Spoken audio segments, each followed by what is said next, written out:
I think that beeping, by the way, it starts before the beeping, doesn't it? Oh, it starts after. Now it just started? Okay. Okay, so we're in the Maimer Gal Einai, Tafshin Lamed Zayin, 1977. We started on Tuesday, and we are now holding chapter 3. And we'll get up to date. Let's just catch up with what we said, till what we said the other day. We learned that the reference in the Torah for Lag BaOmer, which is the day of the passing of Rabbi Shimon Bar Yochai, the author of the Zohar, we credit with the father of Kabbalah, we can call him, and his yard site is Lag BaOmer, which is a very significant Jewish holiday.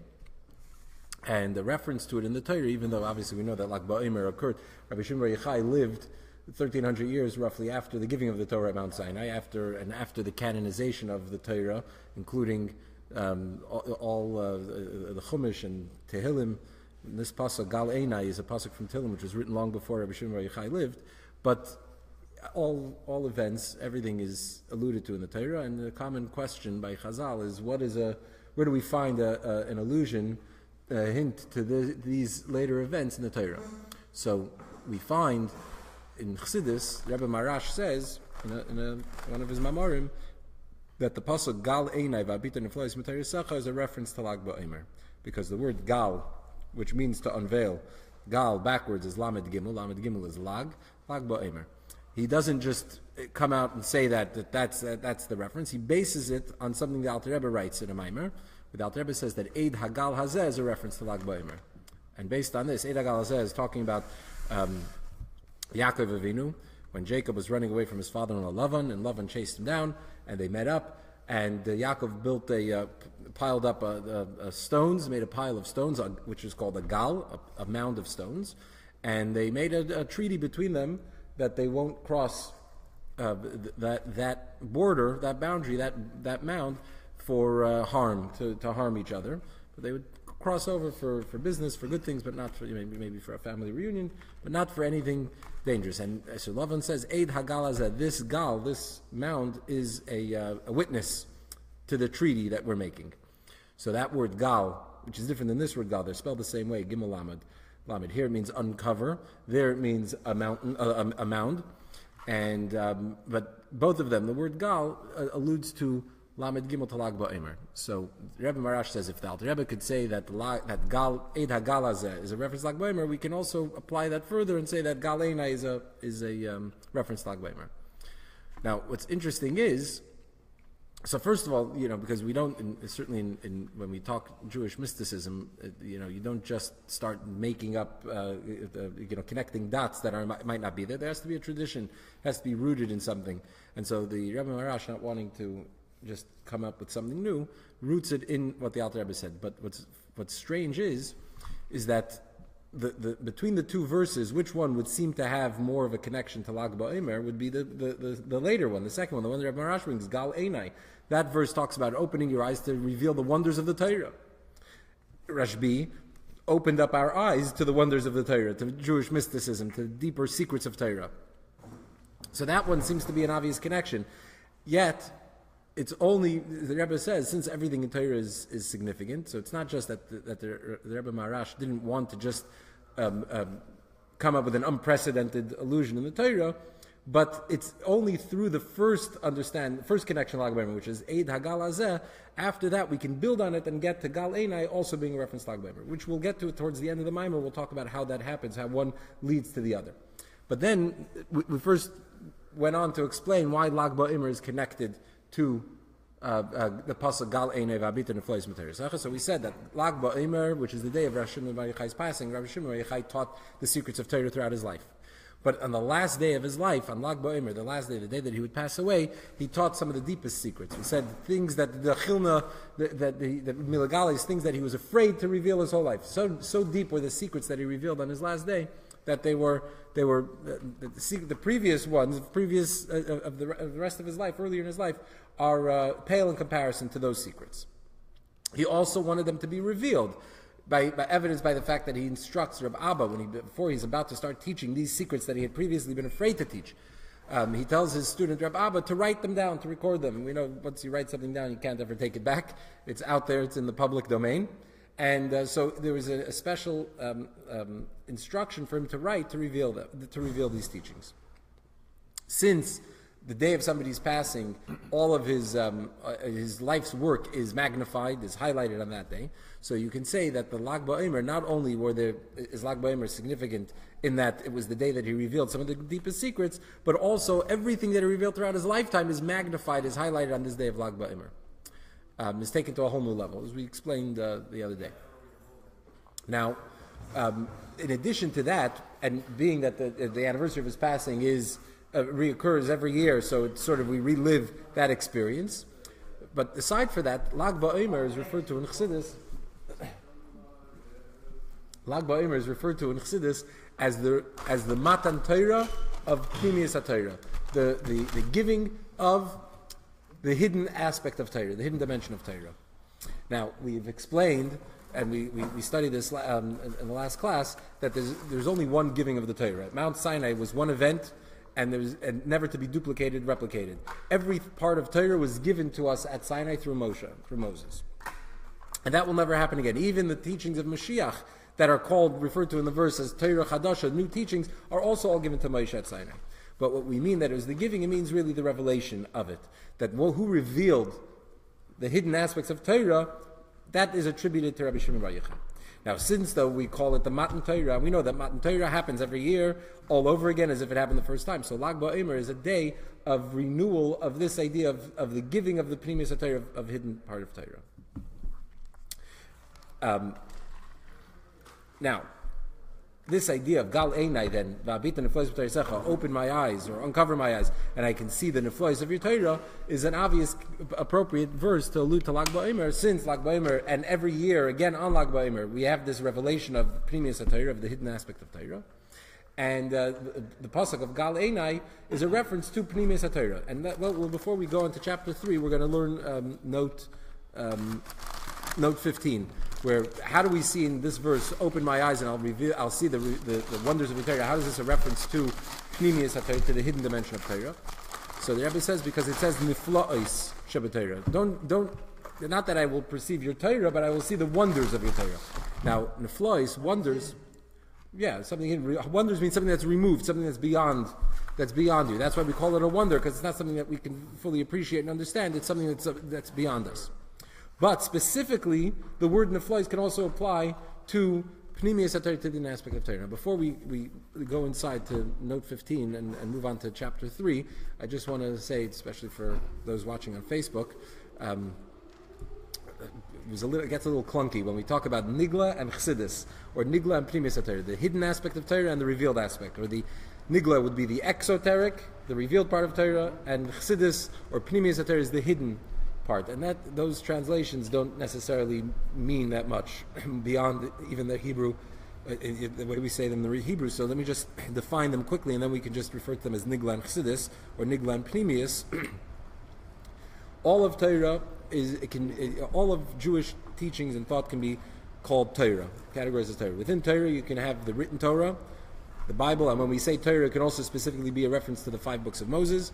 And then you have the oral tradition. The oral tradition encompasses everything not included in the 24 books of the Bible. But then you have within Torah, within even the oral tradition, you can divide that into 2. There's the outer aspect and the inner aspect. And we're actually going to see soon that we can divide it into 4.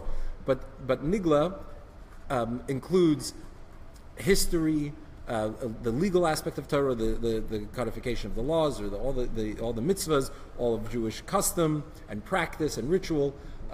We mentioned history, mentioned allegory, ethics. All of those aspects of Torah are part of Nigla, part of the revealed part of Torah. Meaning they're not mystical, esoteric aspect of Torah. They're not the secrets of Torah. Pnimius HaTorah, the inner part of Torah, the inner dimension, refers specifically to the mystical dimension of Torah, Kabbalah. The Zohar would be part of Pnimius HaTorah. The Tanya is, Chassidus gets a little bit more complex. So let's leave it. So this is a dimension of Pnimius HaTorah, but it's more than that. And we'll see actually in the Maimer, we'll figure out how we can blur those lines a little bit. But when we say Nigla, we're referring to all of Jewish thought and teaching that's not the mystical dimension, that's not Kabbalah, that doesn't deal with those aspects. And when we say Pnimius, the inner dimension, we're referring to the secrets, to the esoteric part of Torah. Okay, now let's go into note 15, and then we'll continue with chapter 3. So note 15, yeah. Oh, copy. There you go. Note 15. So we said that Niflois Shabbat right? That Abita Niflois Mitayra Secha, Niflois is a reference to the inner dimension of Torah. So he says, Re'eh, and the Rebbe wants to give us a source in Nigla. We'll see how that's significant later on in the Maimer, why this is important. But this is one of the things the Rebbe would always want to do, is find a source in the Nigla for a mystical concept. So when we say that Niflois of Torah is Pnimis of the inner dimension, so the Rebbe gives us a source in Nigla in Rambam. Re'eh Akdamas Rambam L'Pirish Mishnayis. See the Rambam's introduction to Mishnayis. There's commentary on Mishnayis. Abita Niflois U'inyin Dvash V'Cholov Tachas L'Shenich. That Abita Niflois, the verse in Psalms that says Abita Niflois, I will perceive, I will see your wonders. That is the concept of that relates to the verse in Song of Songs. Honey and milk are under your tongue. Now, B'Seches Chagiga, in Talmud in Chagiga it says the Dvash v'Cholav U'inyin Ma'aser Merkava. That honey and milk, what is honey and milk? The Dvash v'Cholav that we just quoted from Shir Hashirim, from Song of Songs, that refers to Ma'aser Merkava. The Ma'aser Merkava is a general term that refers to Jewish mysticism. Specifically, Ma'aser Merkava, the workings of the chariot represent allude to the chariot that the Ezekiel the prophet prophesied and described his vision, which is a very mystical vision. So Ma'aser Merkava is a reference to Jewish mysticism.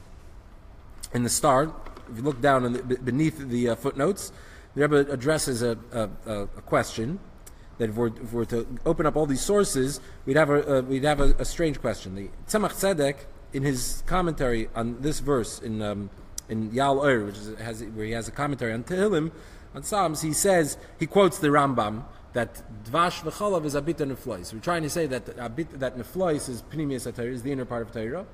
And how do we get there? So he says, the Rambam says that Abita Neflois is Dvash v'Cholav Tachas L'Shenich. What's Dvash v'Cholav, honey and milk? The Gemara says that is Ma'aser Merkava, that's mysticism. So the Rebbe asks, if you open up the Rambam himself, where he mentions that Dvash v'Cholav is Neflois, there he himself says, to reveal the secrets, the hidden secrets, that's Abita Neflois, to perceive the wonders. So why do we need to go to the Rambam to say that Abita Neflois, that Neflois is Dvash v'Cholav, and then go from there to the Gemara that says what's Dvash v'Cholav, Ma'aser Merkava, and then connect all those dots and then come to the conclusion that Neflois is the inner dimension of Torah? The Rambam himself says hidden secrets. Abita Neflois. Neflois is hidden secrets. So the Rebbe says v'yashloimar the besoides hagenuzais. When we talk about hidden secrets, nichol gam ma'aser bereishis. That includes also the inner secrets of creation, of nature. Kivan she'en doshim behem berabim. Since why are they called secrets? If it's science, if we're talking about the hidden secrets in nature, why are those called hidden? It's science. It's something that you can scientific discovery. So he says why? Because we don't discuss the inner workings of nature publicly as we understand them in Torah, through Torah. Those are not meant for teaching publicly to large audiences. Similar to not teaching the mysticism to large crowds and large audiences. And therefore, sorry? Right.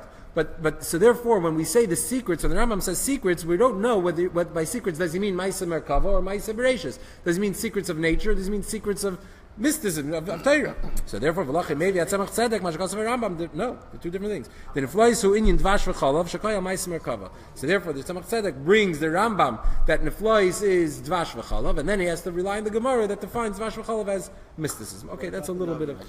Sorry. I'm sorry. Nothing from Navi. Nothing from. Well, it's explaining verses in Navi. Well, not Navi, but in the writings from Song of Songs. Is Seydis HaTorah. They're two different things. They look like this. They look the same. No, they're both easily misunderstood. They're both easily misunderstood. Therefore, it's hard to talk about them in general in public. But the Rambam talks about Ma'aser Merkava, Ma'aser Bereishis, beginning of. If you open up Chumash Bereishis, you start reading about creation and the forms of creation, how it all came about. That would be Ma'aser Bereishis. That would be Ma'aser Bereishis. Ma'aser Merkava would be the chariot that Ezekiel the prophet saw, where he saw the face of an ox, and he saw the face of a lion, and he saw them, and he saw angels going up and down and back and forth. That would be Ma'aser Merkava. That's mystical. That's mystical. That's beyond. Yeah, that's not right. That's beyond. Yes, the natural order. Okay. It's a big difference. Yeah, absolutely. Okay, chapter 3. So the Rebbe Marash explains in his Maimer that this was based on that there are two levels in Pnimius HaTorah in the hidden part of Torah. The Isa b'Zoyar she'b'Torah yesh levush guf neshama u'neshama l'neshama. The Zoyar says that the Torah could be divided into 4 categories. There's garments, levush, the garments of Torah. Then there's the body of Torah. Then there's the soul and the soul of the soul. Galia de Torah, Nigla, the revealed part of Torah, which we defined earlier, Hu alavush v'aguf de Torah, that is both the garment and the body of Torah.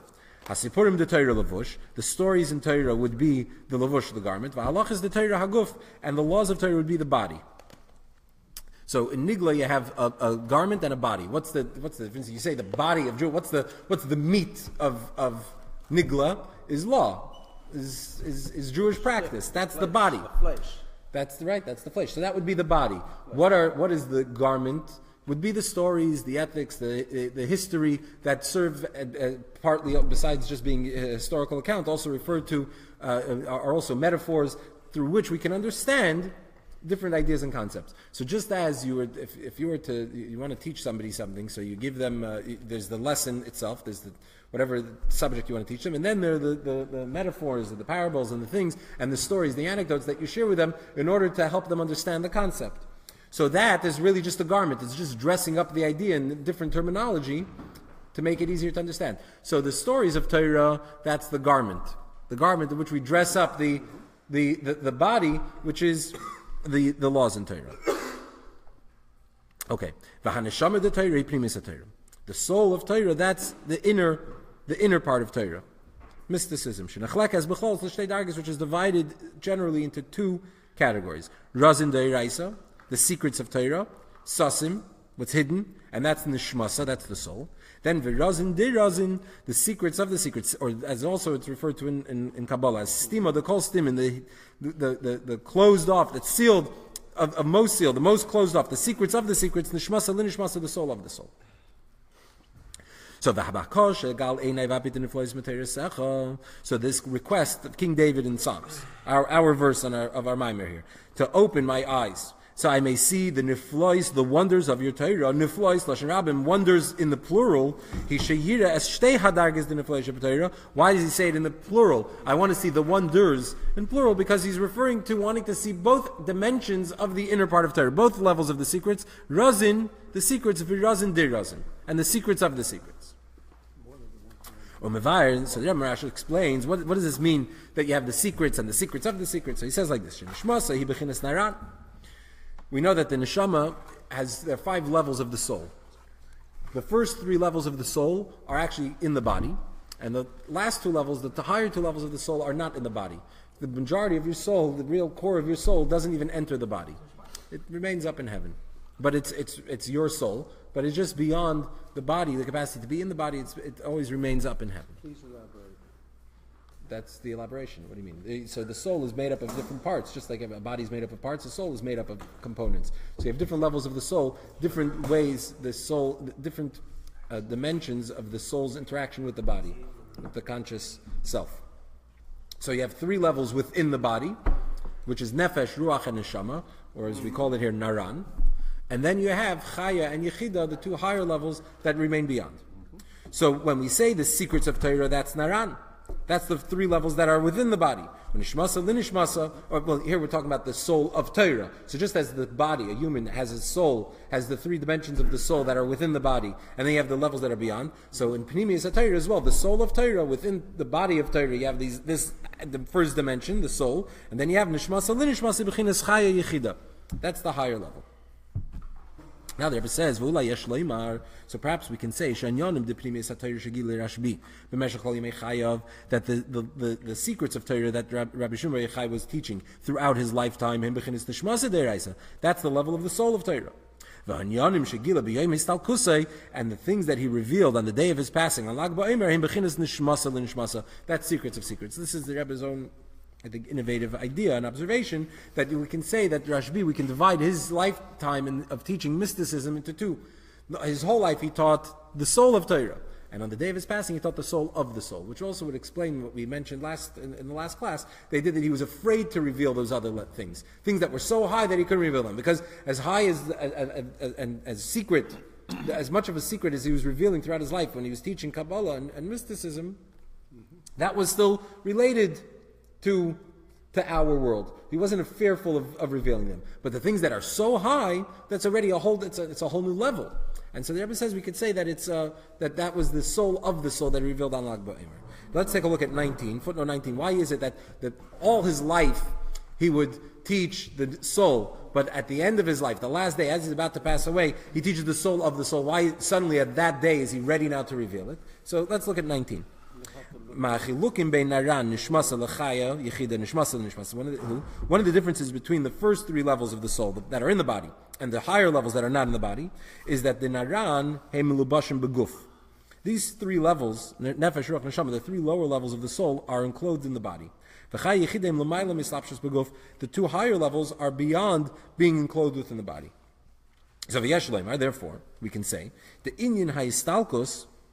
What is the concept of the passing, the histalkus, the passing, somebody's passing, is hushaneshama yitzas me'agbalas kli haguf. When a person passes away, the soul leaves the limit of the body, the confinement of the body. This basically is the concept of the higher level of the soul, which is too great to be in the body. When a person passes away, even the lower dimension also now is beyond the body. So, kasher Rashbi ba listalaka min alma. When Rashbi was ready, was prepared to leave this world, that's how this whole section that describes the events of Lag BaOmer, this last day on earth, the Idra Zutta, which we mentioned in the last class, begins with this idea. Rashbi was Rashbi was ready to pass away. And that's what set all this in motion. So that day he's ready to go. So now, since he's at that point, he still hadn't passed away. His soul was still in his body. Nevertheless, he was prepared to go. So already, even while he was still in this world, he was already sort of half here, half not here. So therefore, it was on that day that he can reveal the soul of the soul, that level, that other dimension, where he's now sort of in between the two levels. He was able now to access or to reveal, to bring that into the world, to teach those levels. Okay. So the Hinei, B'Rishimus HaTzemach Tzedek L'Tehillim, in the notes of the Tzemach Tzedek L'Tehillim, which we actually quoted in note 15. So he says, Al Pasuk Alei Nev Abit Neflois M'Teir Secha, where he talks about his commentary on this, an hour verse of "Open my eyes, and I will see the wonders of your Torah." Maybe Maimer HaZayar Anal. He brings this quote that we just quoted from the Zohar, which is the Shabbat Torah Yesh Levusha V'Gufa V'Nishmasa V'Nishmasa V'Nishmasa. That the Torah has four elements. 4 components, 4 levels. The garment, the body, the soul, and the soul of the soul. He brings this commentary of the Zohar, and he explains, so he says, when we ask in this pasuk, Gal Einai, open my eyes, I could see the niflois, what are we referring to? That we don't want to just see the garment, the external, the outer aspect of Torah, but we want to see even the soul of Torah.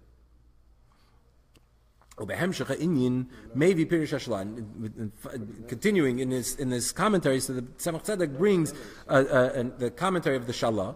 That what is Abita Neflois? I want to see your wonders. We said before, Abita Neflois, seeing your wonders, refers to both dimensions of the hidden part of Torah. Then the Tzemach Tzedek says that in Abita Neflois, what are we talking about? Seeing the soul of Torah.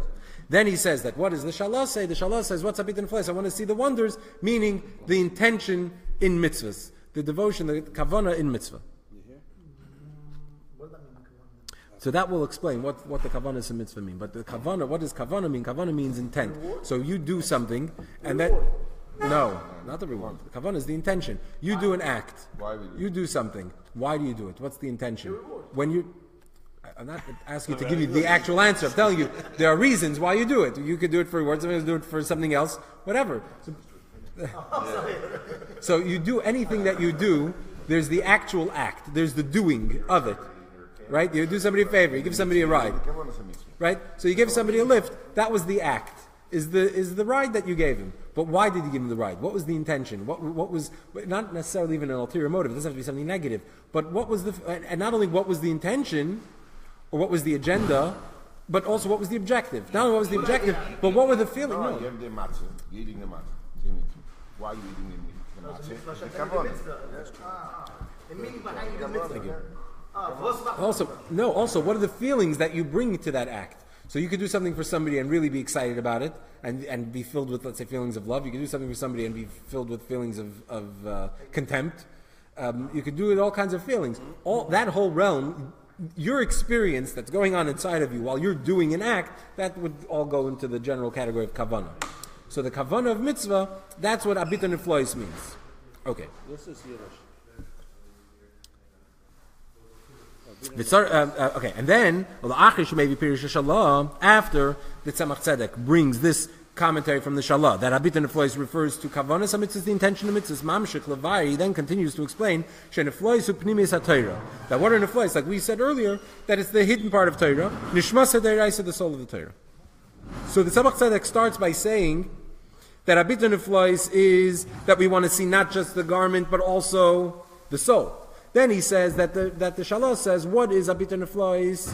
It is Kavanas HaMitzvahs, intention of mitzvahs. And then he concludes and says that when we say Abita Neflois, what is Abita Neflois mean? The soul of Torah. The soul of the Torah, the inner dimension of Torah. So it seems to be a little out of whack here. There's a little out of sequence. He wants to tell us what Abita Neflois means. So if you look at the Tzemach Tzedek here, he has three parts, but really he's saying two things. He's saying, number one commentary, one explanation. What's Abita Neflois? Neflois is the soul of Torah. And we're asking that we want to see not just the garment, but also the soul of Torah, the inner dimension of Torah. And then he's bringing a different explanation, a different commentary, one from the Shalah, that says Abita Neflois refers to Kavanas HaMitzvahs and intention of mitzvahs. So say one, explain it, and then move on to the next one. But he doesn't do that. He interjects the commentary of the Shalah in middle of talking about Abita Neflois. He says Pnimius HaTorah is the soul of Torah. Following? Why would he bring it now? So it's out of sequence.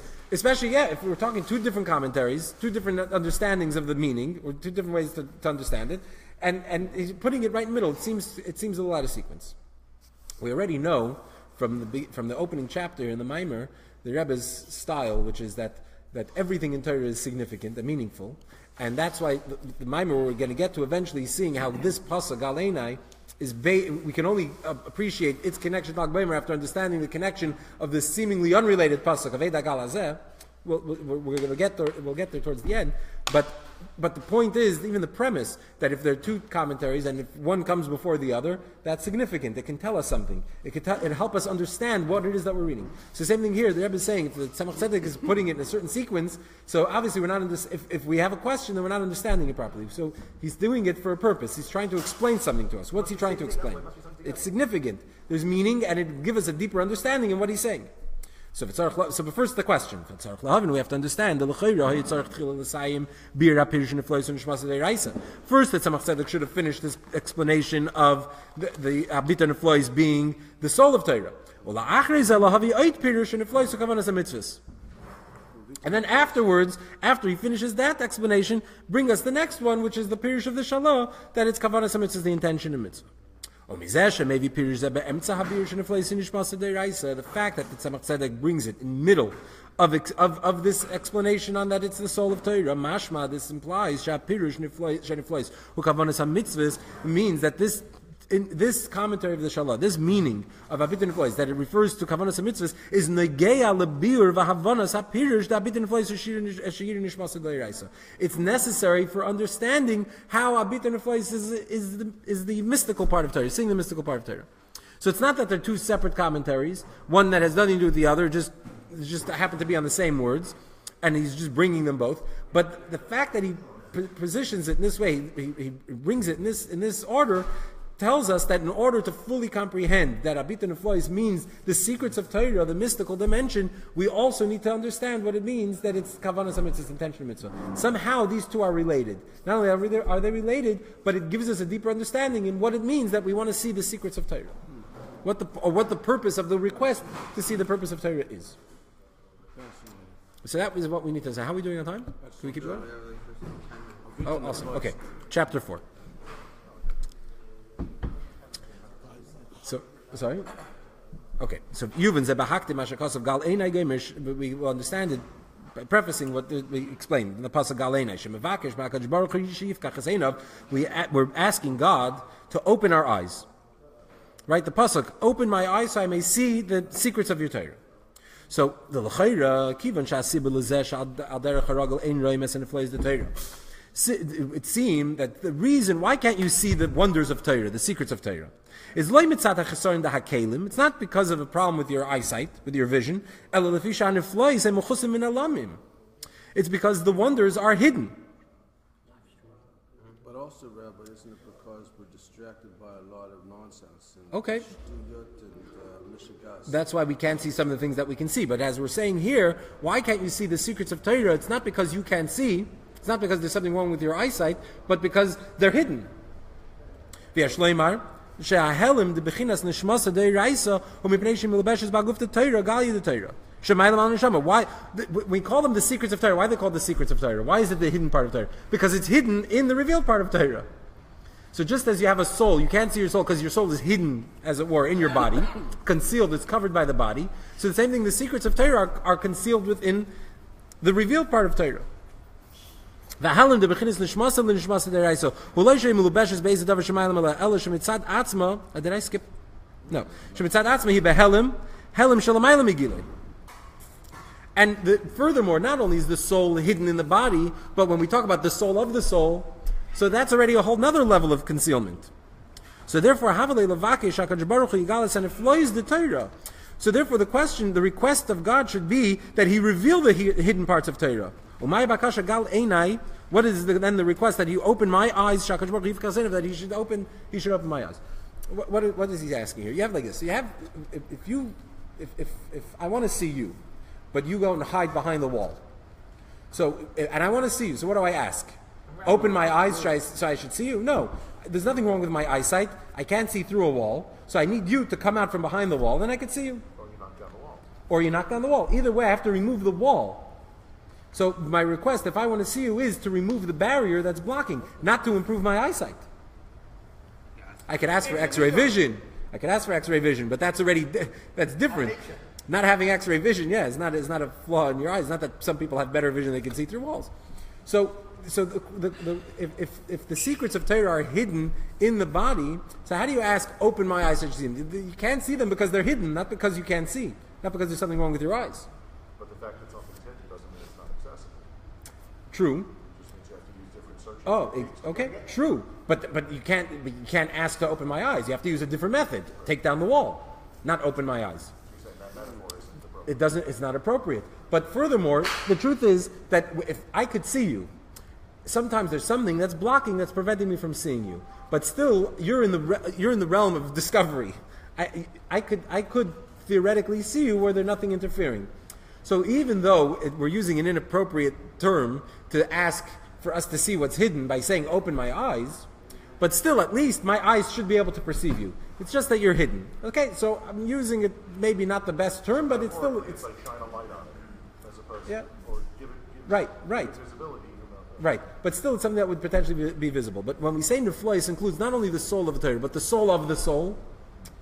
What's the soul of the soul? We said before, putting it in Kabbalistic terminology and categories, we said there's chai yechida, there's the level of the soul that's beyond even coming into the body. Meaning that there's a part of the soul that comes into the body that's relatable to the body. We can't perceive it, it's hidden in the body, but it's still relatable. But then there's the part that can't come to the body because it's totally beyond it. So it's something that's not even possible to see. So for instance, if I say, open my eyes so I can see you, and you're hiding behind the wall, so that's inappropriate. It's an inappropriate request. I should have really said, take down the wall or come out from behind the wall. But to say, open my eyes so I could see your thoughts, that's completely inappropriate. Why? Because your thoughts are not in the realm of seeing. So it's a totally wrong idiom. whatever, fine. But the point is that they're not something that's seeable. You're at least seeable, so I'm using the wrong term, but still, my eyes could see you. But your thoughts, my eyes can't see thoughts. They can't see ideas, they can't see emotions. So to say, open my eyes so I should see something that's unseeable. So, now, God could do anything, so God could theoretically allow us to see thoughts. Just as he said, you can get X-ray vision. Fine, but then the request is, make them visible. So if we want to see the hidden parts of... New technology for paralyzed people is that their thoughts Right. that can move their Right. mind. Okay. So obviously we can't. Yeah. Obviously the example can't be taken literally. Obviously, because even thoughts and feelings they can be measured also. They can be tracked in one way or another. So, but we're talking about something spiritual that can't be. But it is amazing. Yeah. Technology Yeah. advances. Anyway, so the point is, the question is, how do we say Gal Einai open my eyes so I should see the hidden parts of Torah? Number one, they're hidden. Say reveal them. And number two, if we're talking about not only the soul but the soul of the soul, that's something that's unseeable. And therefore, we should ask that God make it seeable. If I want to see the secrets of Torah, I have to ask God to make them seeable before I ask to open my eyes. Okay. So Nakudas Abir Bazem. So we can understand the explanation. The answer to this question could be based on what we find in the Medrash, famous Medrash. Mashal Melech, the example from a king, Shegazar va'amar b'nei Remi lo yerdu l'Syria, a king who decreed and said that the people of Rome cannot go down to Syria. B'nei Syria lo yalu Remi, the people from Syria can't descend, can't go up to Rome. So too, when God created the world, Gazar, he decreed, Va'amar, and he said, Hashamayim Shamayim LaHashem. We're going to say that soon in davening. Hashamayim Shamayim LaHashem, the heavens belong to God. Va'aretz, but land, Nasan L'Bnei Adam, he gave to man. So therefore, heaven is the domain of God. The angels, that's their domain. Shamayim, heaven is for Hashem. Aretz, land, that's for man. Man, you stay on land. Angels, you stay in heaven. Sorry? Yam is included, yeah. But then, when God wanted to give the Torah, Bitel HaGzeira, he nullified the decree. He annulled the decree. And he said, those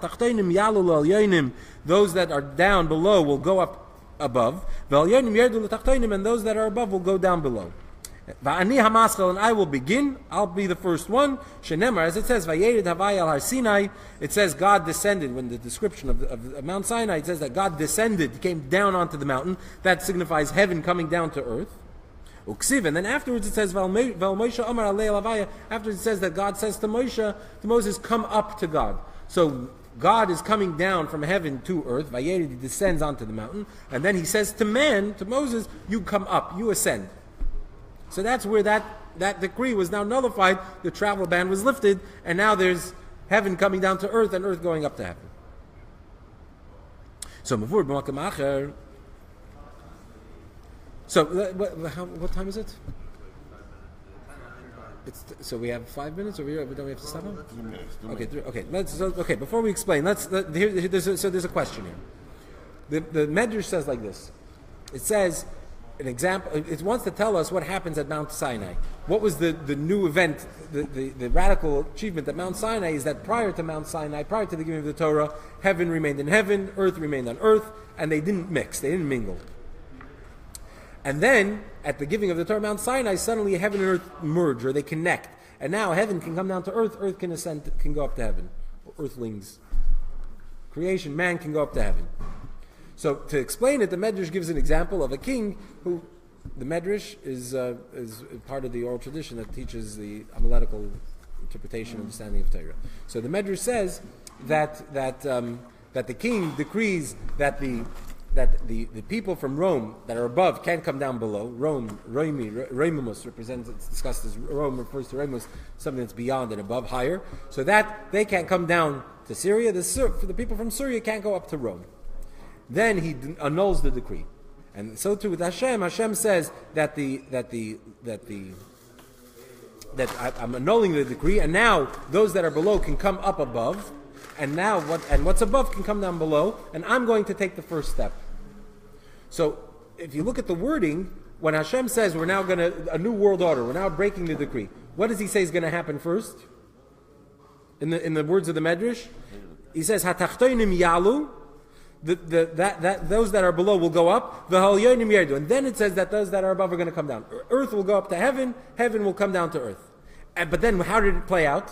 I start. What happens? First, Hashem comes down, and then he tells Moshe to come up. So the way he describes what's about to unfold is that earth will come up to heaven, and heaven will come down to earth. But the way it unfolds is the opposite. First, heaven comes down to earth, God comes down onto Mount Sinai, and then earth descends to heaven, Moshe goes up to the mountain. So it's inconsistent. If you're editing this work, for consistency, you'd have to reword it. Yeah, so you should first say, heaven will come down to earth, and earth will go down to heaven, or earth will go up to heaven, and that's how it's going to turn out. God will come down and we'll go up. Why does it say it the opposite? First, he describes what's going to happen, that earth will go up to heaven, heaven will come down to earth, but in actuality, how does it play out? Heaven comes down to earth, and earth goes up to heaven. We'll explain it, God willing, next